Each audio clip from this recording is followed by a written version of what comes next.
Setembro Amarelo e a campanha sobre a prevenção ao suicídio. É sobre isso que a gente vai falar hoje no programa Vivência.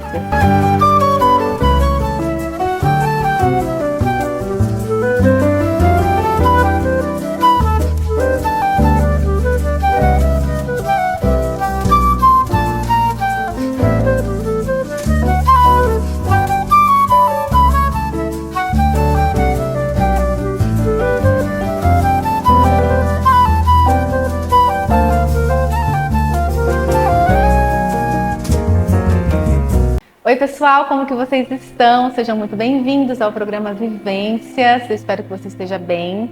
Mais uma semana aqui no nosso momento terapêutico, não é? Aí na sua casa, entrando no seu lar. Muito obrigada por você estar aqui comigo e conosco hoje, porque eu tenho uma entrevistada muito especial hoje para a gente falar sobre Setembro Amarelo, sobre a campanha da prevenção ao suicídio. Tem muita coisa interessante para a gente falar sobre essa campanha, então fique aqui, tá? Não fique pensando, ai meu Deus, vai falar sobre isso. Não, fique aqui, porque a gente tem muita coisa importante para conversar com você sobre saúde mental como um todo, tá? Eu espero que você esteja bem, que sua família esteja bem. Quero te agradecer por você estar aqui comigo mais uma semana.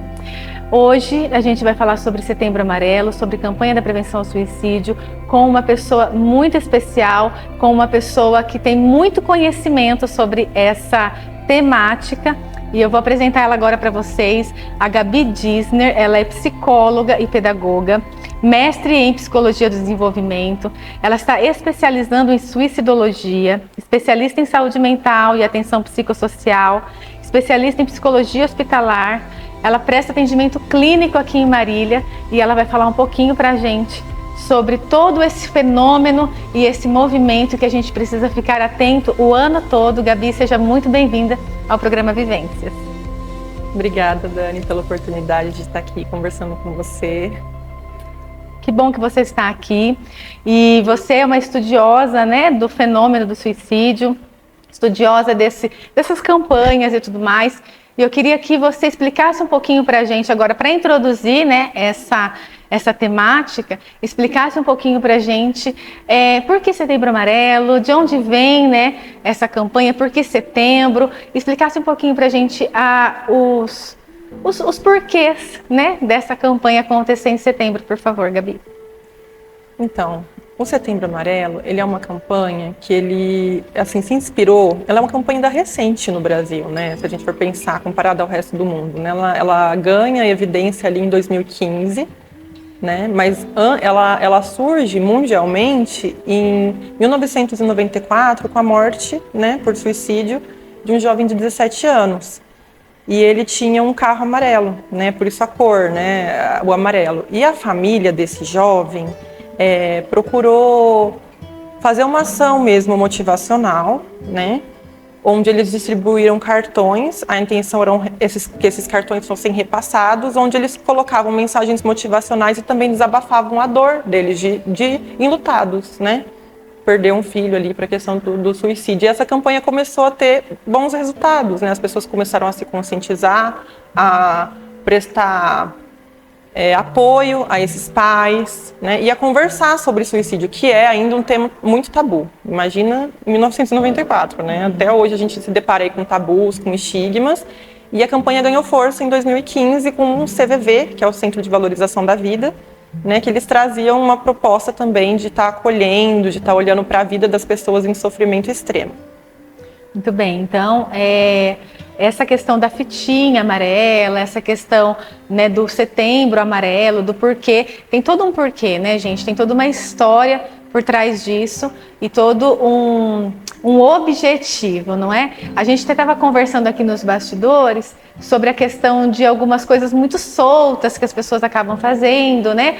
E muito superficiais, né? A gente conversa bastante aqui no programa Vivências sobre a superficialidade, tanto das relações, quanto da saúde mental também, quanto da importância com o outro e conosco também.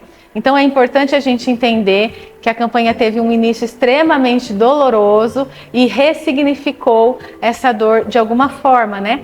E aí você falou um pouquinho, Gabi, da CVV. A CVV, ela é uma rede de apoio aqui para as pessoas. Como que funciona a CVV? O que é a CVV, assim, para as pessoas entenderem melhor? O CVV, né, ele propõe informações para as pessoas como se fosse um plantão, né? Essas pessoas muitas vezes não têm necessariamente a formação em psicologia, mas elas passam por o treinamento e é o que a gente tem, no sentido assim, de algo que acolhe aquela pessoa que está em risco de suicídio ou que está sofrendo por isso a qualquer momento. Você pode ligar lá, 3 horas da manhã, vai ter alguém que foi treinado para ouvir, né, e acolher esse sofrimento e direcionar. Então tem um propósito, sim, de valorizar a vida, mas olhar para a vida, né, de quem está sofrendo e propor, né, essas pessoas têm algum treinamento para propor situações que acolham, né, que acolham esse sofrimento. Então o slogan, né, de valorização da vida vem de um olhar cuidadoso, seria o propósito do CVV.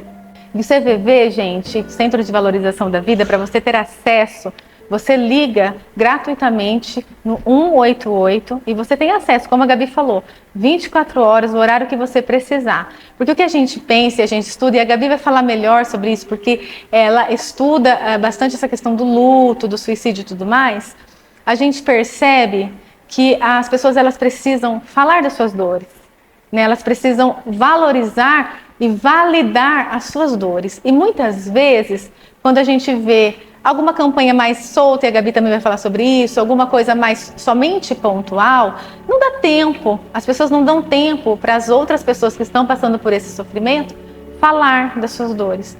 Porque não é simplesmente a gente valorizar a vida, olhar para a vida e tá tudo bem e vamos viver, sendo que às vezes a pessoa está passando por uma dificuldade muito grande.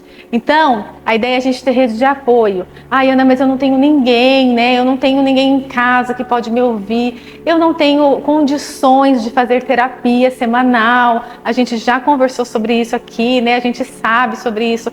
A gente entende as dificuldades. Então você pode ligar no CVV 188, entrar em contato com pessoas treinadas para te ouvir sem julgamento e com uma escuta ativa. Nesse sentido é importante o que a Gabi trouxe. E Gabi, me fala mais um pouquinho, inclusive a gente já está entrando nesse assunto, sobre essa questão da campanha mais solta, né? A gente estava falando sobre isso, da campanha mais pontual, da campanha mais solta, e o que a gente precisava olhar de fato para a campanha do Setembro Amarelo. Bom, até nesse ano, esse assunto é um assunto que vem sendo muito discutido pelos profissionais de suicidologia, né? Justamente porque a campanha, ela passou a ter, né, às vezes algumas intervenções, um olhar um pouco simplista em relação ao suicídio. E o suicídio é uma questão complexa, né? O suicídio ele é multifatorial, então as ações precisam ser articuladas em várias esferas, né? A gente pensa aí em questão de saúde pública, clínica, escola, precisa estar ali compondo toda a nossa sociedade, né? Então, por ser multifatorial, ele precisa de ações estruturadas, complexas, em várias esferas. E às vezes a campanha, quando ela vem muito solta, né? Às vezes tem melhor intenção, né? Por quem faz. Mas perde um pouco o sentido para o público-alvo dessa campanha, né? Porque se a gente for parar para pensar que essa campanha ela foi atrelada ali, né, no mês de setembro. No mês de setembro, o que a gente tem? Dia 10, que é o mês de prevenção do suicídio, né? Dia 10 é o Dia Mundial de Prevenção do Suicídio. E o que acontece?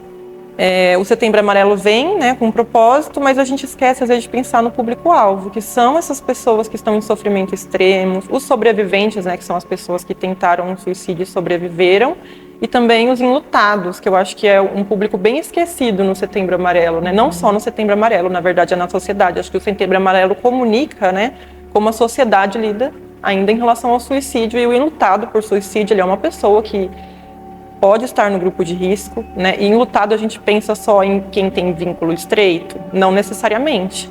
O profissional, por exemplo, que lida diretamente, né, com a questão do suicídio, ele também pode ser um enlutado. Pode, não, ele é, né, um enlutado. A pessoa que foi impactada, que presenciou um suicídio, ainda que não conheça aquela pessoa, né, não tem um vínculo estreito, essa pessoa pode, né, sofrer impactos e, de repente, não ter um olhar, né, para esse público-alvo nessas campanhas. Então, é importante a gente alcançar, a gente saber, né, de onde veio de onde vem essa história, por que Setembro Amarelo, né? Mas pensar principalmente que existe um público-alvo ali que a gente precisa olhar. E muitas vezes a campanha se perde porque a gente fala em promoção de saúde mental, mas a gente esquece, né, que a gente está falando também de um aspecto relacionado, né, diretamente à prevenção do suicídio, que é um sofrimento extremo. Às vezes é um público-alvo que precisa de muita articulação, né, para ele ser acolhido e atendido. É super interessante porque a gente fala com vocês, a gente não sabe, na verdade, quem é você que está assistindo a gente, né? A gente não sabe se você faz parte aí de uma grande empresa que está pensando ou que já está fazendo uma ação de Setembro Amarelo na sua empresa. A gente não sabe se você perdeu alguém por suicídio, a gente não sabe se você está pensando, tem ideações, já teve tentativas e tudo mais. O que a gente quer falar para vocês é que saúde mental se fala todos os dias. Saúde mental, olhar para você, olhar para os seus sentimentos, validar os seus sentimentos e procurar ajuda não tem data, não tem mês. Né? Eu acho que a gente estava até conversando de diluir o Setembro Amarelo nos 12 meses, para a gente olhar para a nossa saúde mental como algo de todos os dias mesmo, né? Porque não só o suicídio, mas qualquer outra psicopatologia ou qualquer outra dificuldade da vida não escolhe um mês para chegar, não escolhe uma data para chegar. Então a gente precisa entender que todos nós, eu, Ana, psicóloga, Gabi, psicóloga, você que não é psicólogo, você que é psiquiatra, enfim, todos nós estamos suscetíveis a ter alguma dificuldade muito séria, a desenvolver uma psicopatologia. Então todos nós precisamos falar e cuidar, e é a ideia do programa Vivências aqui, a gente ter esse espaço e esse tempo para a gente falar um pouquinho sobre saúde mental, sobre se cuidar, se olhar, se validar, dar nomes às suas emoções, entender o que está acontecendo com você, procurar ajuda e procurar rede de apoio. Antes da gente falar um pouco da rede de apoio, eu queria só que a Gabi pincelasse um pouco sobre fatores de risco, né? Porque às vezes você está assim, perto, né, de fatores de risco para uma depressão ou para uma ansiedade ou até mesmo para esse fenômeno do suicídio, você não está nem entendendo o que está acontecendo. Então é muito importante a gente se observar. Estava conversando com uma pessoa super especial hoje e a gente estava falando sobre desregulação emocional, né? E ela virou para mim e falou assim: Ana, eu tenho dificuldade de falar sobre desregulação emocional porque dá a impressão que eu sou desequilibrada. Olha isso, gente. Olha como que é pejorativo tudo, né? Então, como que as pessoas acabam impedindo as outras de se cuidar por tratar de uma forma tão simplista as coisas. Então, a gente precisa olhar para isso. Então, Gabi, dá uma pincelada nos fatores de risco para eu me cuidar, para você se cuidar, para todos nós nos cuidarmos em relação ao fenômeno do suicídio, por favor. Então, eu achei muito importante a sua fala agora, né?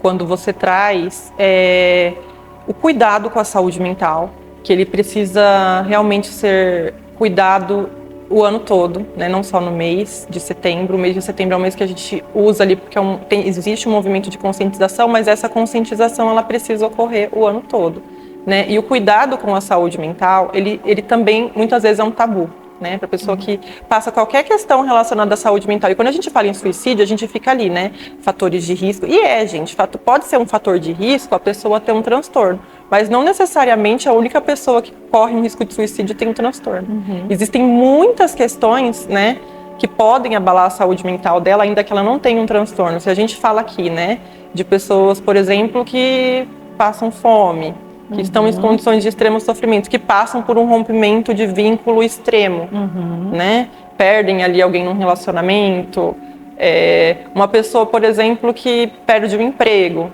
né? São tantas questões que podem desencadear sofrimento extremo, né? E são tantos fatores se relacionando junto, por isso que é importante a gente, quando fala em suicídio, entender os multifatores, né? E quando a gente cuida, né, de todos esses elementos, né, quando a gente olha para o grupo de risco, né, para os fatores de risco que podem colocar uma pessoa em grupo de risco e tem esse cuidado o ano todo a gente tem algo ali muito efetivo, né, falando em prevenção do suicídio. Então, alguns fatores de risco, tá, gente? Mas não quer dizer que quem não tá, né, quem está nesse fator de risco necessariamente vai pensar em suicídio. Isso muda, isso não pesa de igual para igual. Mas alguns fatores de risco, os transtornos psiquiátricos, né, quando não tratados, né, podem, ou até em tratamento, pode trazer ali, né, uma vulnerabilidade para aquela pessoa.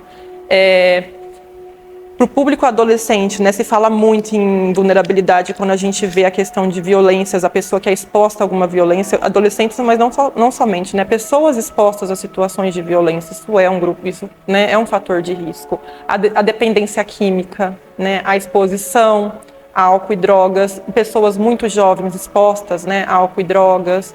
De repente, existem fatores de risco, às vezes até na família, quando a família é desestruturada ou precisa daquele apoio, né? Você imagina ali, eu que lido muito com o público infantil, adolescente também, né? Quando a família também precisa desse apoio, quando a gente olha para o adolescente, para a criança, a gente olha para o fator de risco, né, de toda a família, né? Porque pode ter ali um pai em vulnerabilidade, uma mãe em vulnerabilidade, aí a gente tem um adolescente também naquele, né? Para os idosos existe muito fator de risco para o público idoso, porque às vezes tem a questão do isolamento, tem questão de aposentadoria, né? Desemprego, já falei. Falei do desemprego, isolamento social, né? Pessoas que não pertencem às vezes a alguma comunidade de apoio, né? E se sentem isoladas, desamparadas. Então, são muitos fatores, né, que podem colocar a pessoa em risco, mas eles pesam diferente, né, para cada pessoa. E é tão interessante que a Gabi colocou, porque a gente não padroniza, né? A gente tem estudado dentro da terapia cognitivo comportamental a questão do contexto, né, hoje, né, da terapia contextual, o quanto que a gente precisa olhar a pessoa biopsicossocial e espiritual. Hoje a OMS olha para a gente dessa forma. Nós somos seres biopsicossocial, espiritual e a espiritualidade conforme a orientação de cada um. Então a gente precisa olhar esse indivíduo dentro de um contexto, né? Então o que pode ser fator de risco para mim, não necessariamente é fator de risco para você. Então é interessante você olhar para isso e é interessante buscar ajuda, né? É interessante a gente discutir mais sobre isso. Eu penso, gente, bem a verdade, eu penso que a gente tinha que fazer mais rodas de conversa. Eu acho que a gente precisaria voltar para aquele tempo onde a gente tinha os nossos amigos, pessoas próximas, para a gente conversar, para a gente falar das nossas coisas, falar do nosso dia a dia. Né? Se você olhar hoje, agora o programa está passando terça-feira, né, a partir das 20 horas, então agora à noite, você se lembra de ter perguntado como foi o dia de alguém hoje? Pode não ter sido aí da sua família ou de alguém, ser preocupado com o dia de alguém, ou alguém se preocupou com o seu dia para saber como foi, o que aconteceu, né? Ou a gente não tem mais tempo para isso, ou a gente não tem mais hábito, né? Talvez os nossos hábitos mudaram, talvez os nossos comportamentos, né, tiveram aí um boom da contemporaneidade e talvez o avanço da tecnologia, da contemporaneidade e tudo mais, nos afastou uns dos outros. E nós somos seres sociais que vivemos em comunidade e nós precisamos uns dos outros. Nós precisamos falar, nós precisamos ouvir, nós precisamos nos conectar e muitas vezes não é por uma tela. Eu sou muito grata por estar aqui dentro da sua casa, tomando um café com você aqui, pela televisão, pelo YouTube, mas acho que a gente precisa se ver, se sentir, né? Eu acho que a gente precisa sentar perto, a gente precisa investir tempo, porque o falar é organizador. Falar das nossas dores, dos nossos sofrimentos e ter um lugar de acolhimento, de escuta ativa, é organizador, né? Então, entendam que é fator de risco para mim não necessariamente é fator de risco para você, mas esteja atento a esses movimentos de isolamento, de tristeza, de desânimo, de desesperança, né? Esteja atento se você está deslocando aí alguma coisa de alguma angústia, ou seja na comida, ou seja em bebida, ou seja em drogas, enfim. Né? Perceba se você está usando algum tipo de comportamento compensatório para resolver os seus problemas, perceba se você está colocando por debaixo do tapete algumas coisas, porque pode ser a porta de entrada para sofrimento. É a porta de entrada para suicídio? Eu não posso dizer isso, mas é a porta de entrada para sofrimento. E o sofrimento é uma porta de entrada para a desesperança, né? Para esses pensamentos de que as coisas não valem a pena mais.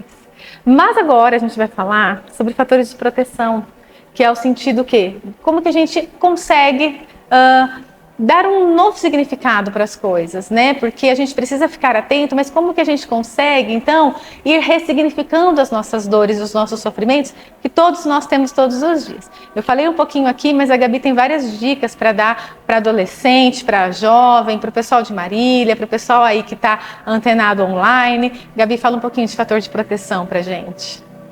Assim como os fatores de risco a gente falou, né? Foi importante a Dani pontuar que alguns fatores de risco podem não ser, né, para você um fator de risco e para mim ser, né, é diferente de pessoa para pessoa, o fator de proteção também, né, já ouvi, né, olha, um fator de proteção, uma família, né, depende, né, para algumas pessoas família pode ser fator de proteção, né, a família está próxima, consegue, para algumas pessoas a família pode justamente, né, ser fator de risco, a gente não conhece, mesma coisa as comunidades onde essa pessoa vive, né.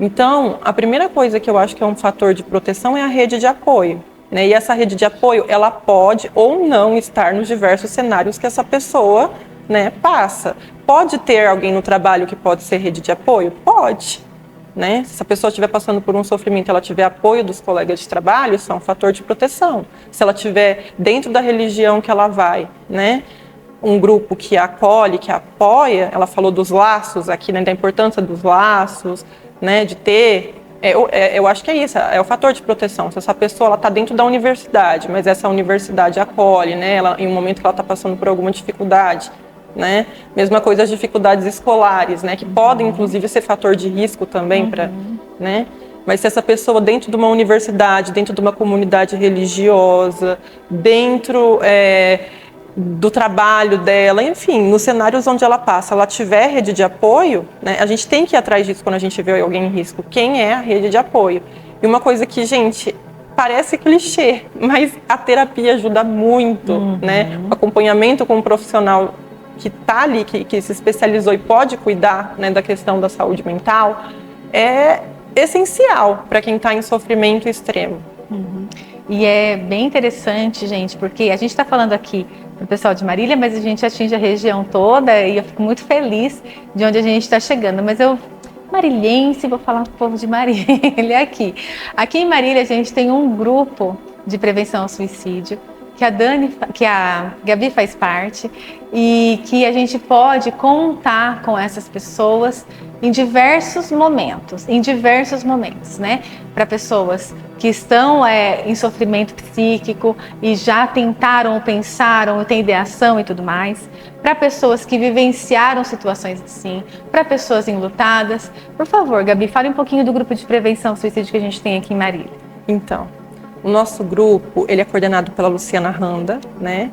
É interessante falar, porque lá atrás, né, quando eu tive uma perda por suicídio de uma amiga, foi a palestra da Lu, né, que eu vi. Teve uma ação, né, na universidade, onde trouxeram uma palestra, eu me senti muito acolhida, eu gosto muito de contar essa história, porque muito do que ela falou ali na palestra eu nunca tinha nem visto, mesmo sendo formada em psicologia.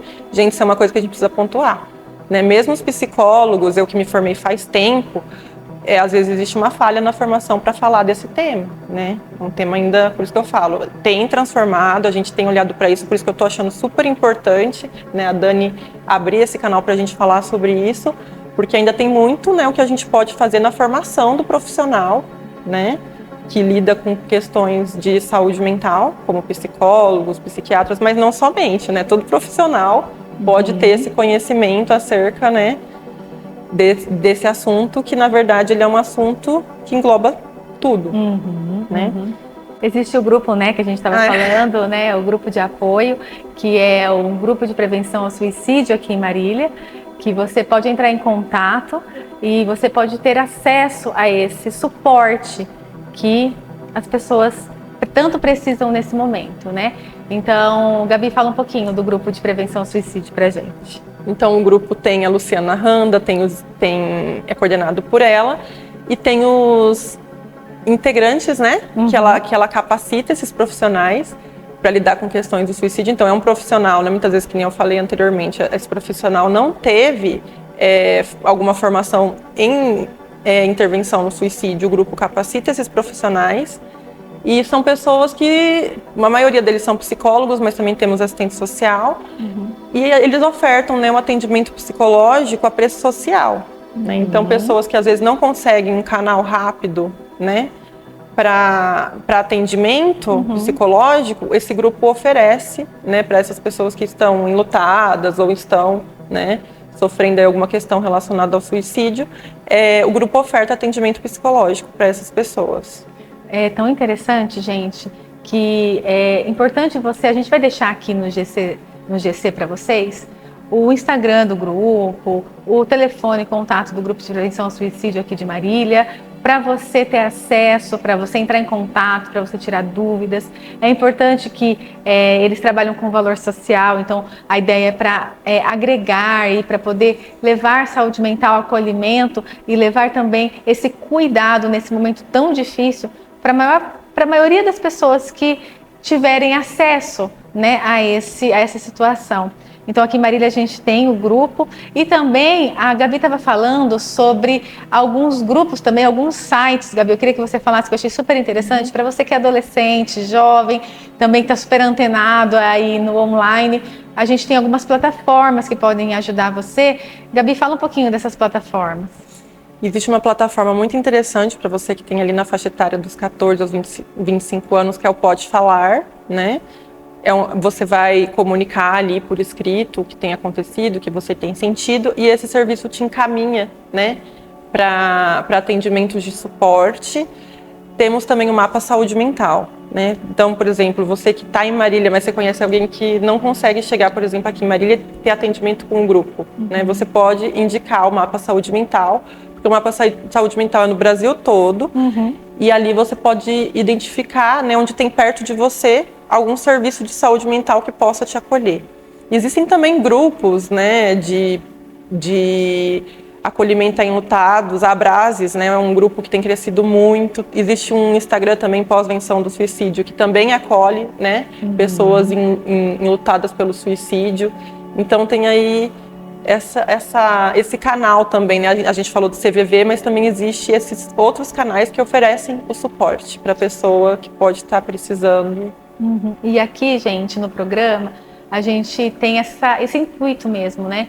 De falar para você tudo que você pode procurar de ajuda, os canais que você pode procurar de ajuda, né? A Gabi vai deixar depois aqui o Instagram dela, um contato também se você precisar e quiser falar com ela. A Gabi faz atendimentos clínicos também, ela está se especializando em suicidologia, então assim, é uma pessoa com bastante formação dentro desse contexto, porque eu acho que é importante a gente procurar pessoas que estudam esse fenômeno, né, para nos ajudar nessa situação.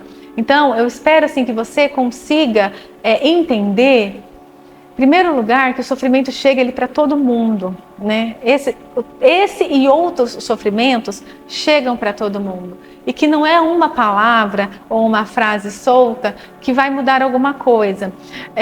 Eu estava até conversando com algumas pessoas, que a gente foi fazer uma roda de conversa também aqui em Marília, e a diferença, né, de um pensamento positivo com a diferença de você evidenciar situações. Pensamento positivo é superficial, vai dar certo, você é capaz, e aí não tem uma evidência disso.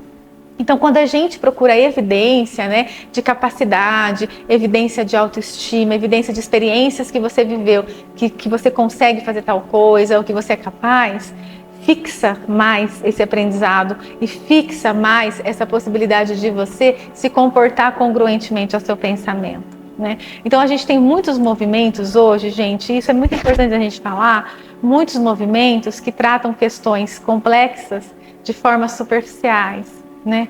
E é assim, eu tenho que fazer uma ação do Setembro Amarelo, check, fizemos a ação.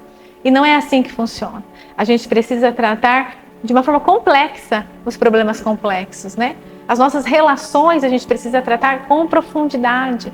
Então acho que é importante a gente olhar para isso. Não é na superficialidade, né? Não é no feito é melhor que bem feito. Muitas coisas a gente vai fazendo mesmo e vai aprendendo no desenvolvimento, mas muitas coisas a gente precisa ir se aprofundando. A gente precisa ir olhando para, de fato, onde está o centro do problema e onde que está o público-alvo, como a Gabi trouxe, né?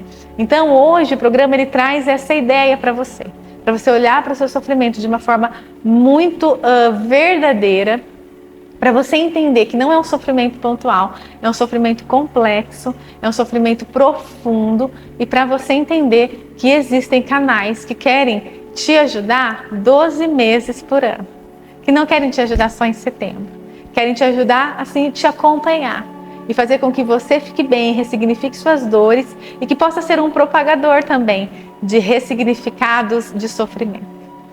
Eu quero agradecer muito, Gabi, você de ter vindo aqui, de você ter falado aqui da sua experiência, tudo. Eu queria que você deixasse uma mensagem aí final para o pessoal sobre você, sobre como te procurarem, como te acharem e a mensagem que você deixa pra gente. Dani, ainda só mais uma coisinha antes de encerrar, né, que a gente conversou. Existe um passo a passo, né, que uma amiga, uma colega aí de profissão que está se especializando comigo, que ela desenvolveu para quem pode estar preocupado, percebendo alguém em risco e não sabe como ajudar, né? Acho que como você disse, a gente não sabe o público que pode estar ali atrás, né? Mas pode ter alguém nessa situação. E é importante, né? Ela desenvolveu um passo a passo, eu consigo descrever ele rapidinho, que seria o primeiro passo é você se perceber diante da situação, né? Porque isso me veio à tona quando você falou das evidências, né? A gente se percebe diante da situação de alguém em sofrimento e muitas vezes a gente não consegue ajudar, né? Não se reconhece uma pessoa capacitada ou a gente se desespera e tudo bem. É importante a gente olhar mesmo para isso, né? Porque isso pode demandar na gente muitas mobilizações, muitas angústias e a gente pode não admitir que a gente não sabe, né, como ajudar aquela pessoa.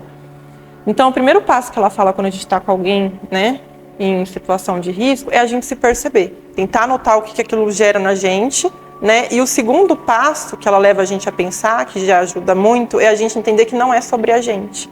Porque a tendência, quando a gente vê alguém que a gente se importa em risco, é a gente se colocar ali, né, fazendo inferências como: eu vou sofrer se você fizer isso, olha pra mim. Ou então, como você pode estar falando uma coisa dessa? Como que eu fico nisso? E aí a gente esquece, né, de validar, que é uma coisa que você trouxe, né, que as pessoas querem validação do sofrimento delas. Elas querem esse acolhimento. Então, a partir do momento em que a gente entende que aquilo não é sobre a gente consegue escutar. Escutar, somente ouvir.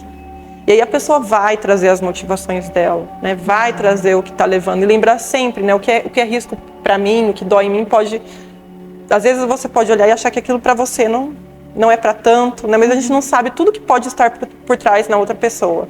Então, validar esse sofrimento. E muitas vezes o sofrimento que vai vir, você vai ver que é um sofrimento realmente que às vezes você não tem nem respostas ali no momento, né? Tipo, não tem uma solução fácil quando existe tanto sofrimento, quando pessoas estão em sofrimentos tão intensos que englobam tantos fatores ali. Mas você pode validar, você pode dizer que entende, que compreende que essa pessoa está sofrendo, que essa pessoa pode estar considerando essa saída para a vida dela. Mas você pode propor também que ainda existem coisas que a gente pode fazer, né, antes. E aí é o momento mais importante, que é o do encaminhamento, né? O encaminhamento, você pode encaminhar para um profissional de saúde, né? Se a pessoa, você pode ir até, se oferecer para ir até essa pessoa, ir com essa pessoa até um serviço de atendimento. A gente não sabe até em que etapa pode estar, mas se a crise estiver muito forte, você pode levar ela para uma emergência, né? Ter esse acolhimento, ajudar ali a identificar qual é a rede de apoio dessa pessoa. E aí a gente sempre lembrando, né, que a rede de apoio pode ser rede de apoio para um e pode não ser para outro, mas a gente tentar identificar onde essa pessoa tem essa rede de apoio e principalmente o cuidado, né, com o profissional especializado para estar ali acompanhando essa pessoa, porque é muito importante esse acompanhamento. Muito legal, gente. Então preste bastante atenção nesse passo a passo, né? Não personalize e entenda essas possibilidades que a gente tem, porque às vezes as pessoas falam: mas eu não sou profissional de saúde mental, né? Não é minha responsabilidade, ou então eu não sei o que fazer. Gabi deixou aí um passo a passo para a gente seguir. Gabi, deixa aí seu Instagram, deixa seu telefone, se as pessoas quiserem entrar em contato com você. Bom, o meu telefone é o 14 98141 2142 e eu tenho o Instagram, que é o espaço.solicitude, né, que é onde a gente está fazendo, a gente pode ter contato com vocês podem nos procurar, tirar dúvida. O Espaço Solicitude, ele também tem outra psicóloga que também tem muita experiência aí com luto, com crises. Então, tendo alguma dúvida ou querendo procurar a gente, pode procurar por esse canal. E esse passo a passo quem propôs. Vou trazer um outro canal aqui que é muito importante, que é o Espaço Amarelo, que é da Raíssa Lima, né? Lá ela propõe muito material para a rede de apoio, né? E também para capacitação de profissionais. Então, se você é profissional de psicologia ou da área da saúde mental e quer entender um pouco mais, né, como se capacitar para intervir em situações de crise, de sofrimentos extremos, o Espaço Amarelo tem essa formação e tem também um rico material de suporte, né, para a rede de apoio. Muito legal. Eu quero te agradecer muito, Gabi, por estar aqui no programa Vivências, trazendo tanta coisa importante, tanto conceito, tanta coisa nova, né? Tanta possibilidade dentro aí da prevenção ao suicídio. Quero agradecer você que está nos assistindo.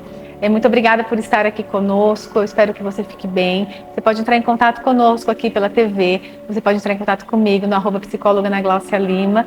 E eu quero dizer que nós estamos juntos, né? Que a gente precisa estar junto e que você tenha esse apoio, procure a rede de apoio, procure pessoas próximas de você, procure ajuda para que a gente consiga vencer o fenômeno do sofrimento em si, sabe? Que a gente consiga lidar com o fenômeno do sofrimento psíquico. Quero agradecer muito a sua presença aqui. Quero dizer que a gente está sempre aqui às terças-feiras, a partir das 20 horas. E quero agradecer a Via d'Água Distribuidora, que é uma empresa que nos patrocina e nos apoia para estar aqui. Se você precisa da sua água na sua casa, ligue 998906724, que o pessoal está disposto para te atender. Fique bem, espero que você fique bem e a gente está junto, tá? Estamos aqui, ó, nas telinhas, mas a gente está junto. Grande beijo para você